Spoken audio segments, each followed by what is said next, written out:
Bugünkü videomun içeriğini öğretmenlerimize yönelik olarak belirledim. Ama öncelikle tabii ki Öğretmenler Günü'nü kutlayarak başlamak istiyorum öğretmenlerimizin. Çocuklarımıza, gençlerimize eğitim veren bir öğretmen veya bir akademisyen olabilirsiniz. İçinde bulunduğumuz teknoloji ortamında belki de verdiğiniz ödevlerin %90'ı birbirine benzeyen şekilde hazırlanıp önünüze geliyordur. Bu videoyu izleyen öğrenci kardeşlerimiz de olabilir. Kendilerine buradan bir uyarıda bulunmak istiyorum. Bir ödevi öğretmeninize teslim ettiğinizde o ödevin emek verilerek yapılıp yapılmadığını öğretmen mutlaka anlar.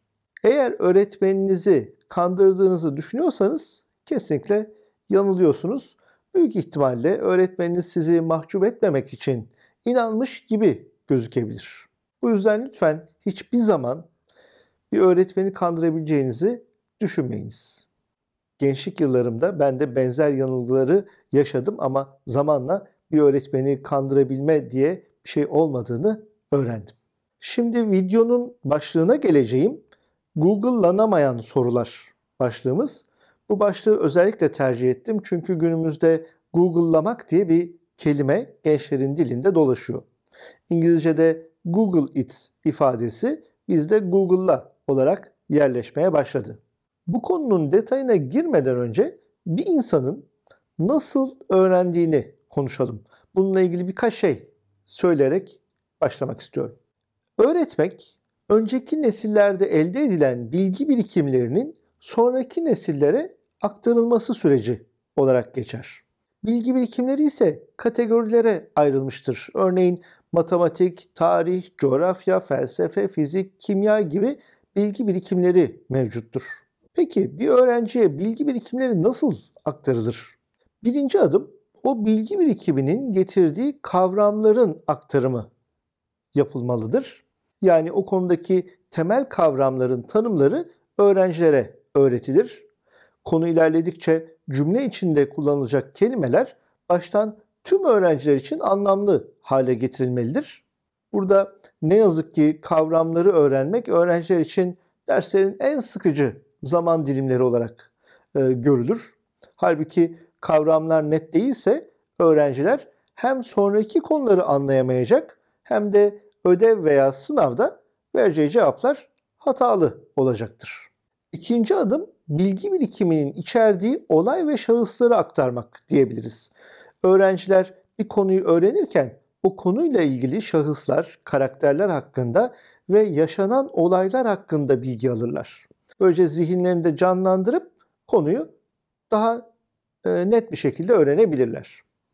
Diğer yandan fizik, kimya, matematik gibi temel bilimlerin içinde insan karakterleri olmayacaktır elbette ama temel bilimler bulunduğumuz doğayı daha iyi analiz etmek için doğadan örnekler vererek veya deney ve gözlem yaptırarak anlatılabilir. Üçüncü adımsa olayların öncesi ve sonrasının aktarılmasıdır.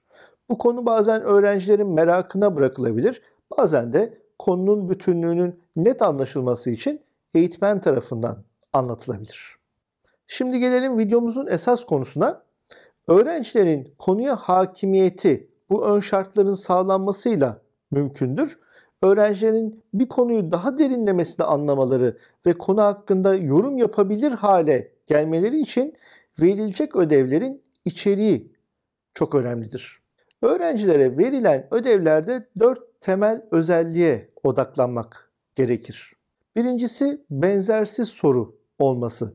Yani soruyu öğrenci başkalarından duymamış olmalı.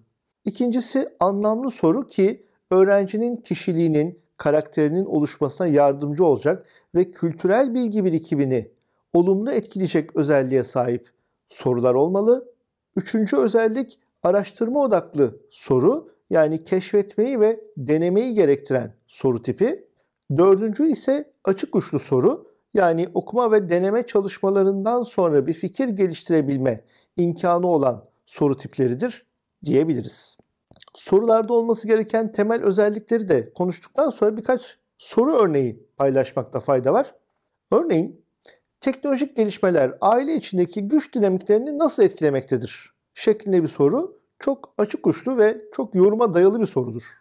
Bir başka soru örneği, okulda öğrendiğiniz konular gelecekte hayatınızı nasıl etkileyecektir şeklinde bir soru. Hayal gücünü de çalıştıracaktır. Bir başka örnek, bir konuda uzmanlığın oluşabilmesi için bir bireyin hangi aşamalardan geçmesi gerekir? Bu soruda öğrenciler farklı uzmanlıklar için geçilmesi gereken adımları öğrenmek adına araştırma yapmak durumunda kalacaklardır.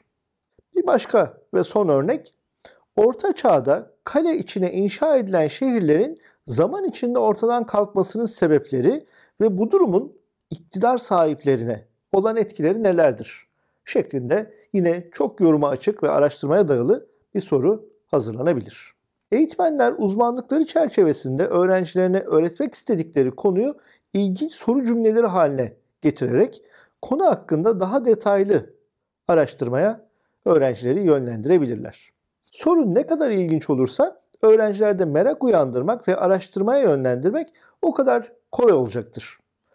Bu şekilde yetişen insanlar hayatları boyunca merak etmeye, soru sormaya ve söylenenleri sorgulamaya eğilimli olacak ve her söylenene körü körüne inanmayacaklardır. Eğitmen olarak öğrencilerinize lütfen Google'lanabilir sorular sormayınız. Onları önce meraka, sonra araştırmaya teşvik edecek sorular geliştirin. Evet, böylece bir videomun daha sonuna geldim. Burada anlattıklarımı Medium kanalıma da yazdım.